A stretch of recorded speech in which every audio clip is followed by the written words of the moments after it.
Numerous times in my life, I have bumped up against what I would say is a spirit of hopelessness, where life has been so hard and the series of disappointments have been so proficient that it has left someone without the ability to hope.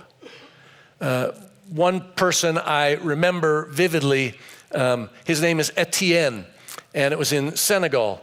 Went to Senegal on a missions trip, and we were building this school building.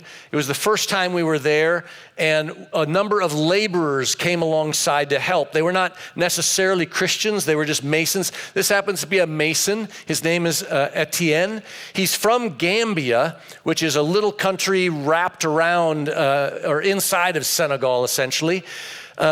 But Etienne was so bright and so gifted. He was not only just a great mason, I took a liking to him. We hung out quite a bit. He was so smart. He was, his English was great, so it was easy to connect to him in that respect.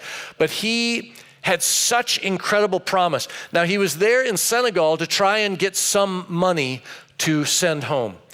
And I remember talking to him saying, Etienne, do you ever dream of maybe trying to get to Europe or to America to try to earn more? Because what he was earning here was like pennies. The annual income for a household there is about $700 a year. And he said, no, that's impossible.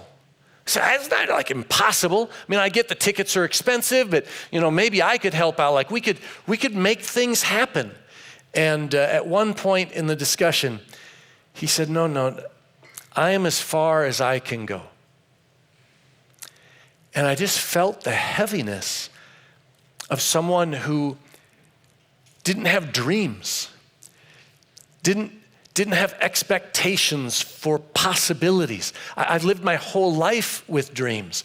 Not simply talking about the circumstances around you. Circumstances can be horrible, but God is God. God is big. God is in control, and that gives hope.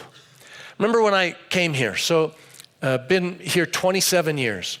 And when I came, New Life, then it was called Del Norte, was kind of a beaten up church that had been through a lot.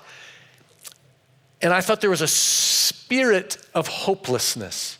And all I mean by that is when you talked about, I remember there was a corner pad at the old site at Prince and Flowing Wells. There was a dentist pad there and a Los Betos. And the Los Betos actually, to buy out the corner would have cost over $2.5 million. And I would bring up we gotta dream of buying out that corner. We're tucked around here. No one even knows we're here. We gotta be a light, on a hill. And I remember people just thinking, that's not gonna happen. Maybe God would have us move. That's not going to happen. There had been so many disappointments of things that couldn't happen that was a tone.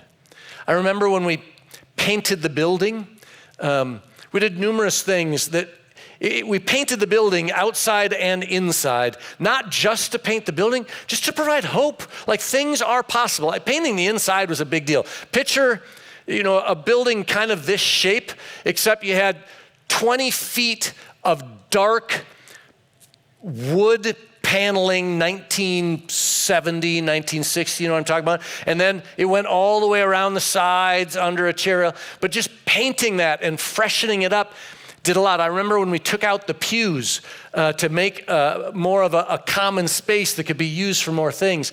It was how can we do that? It took time to have hope that God is big and there are grand possibilities around the corner.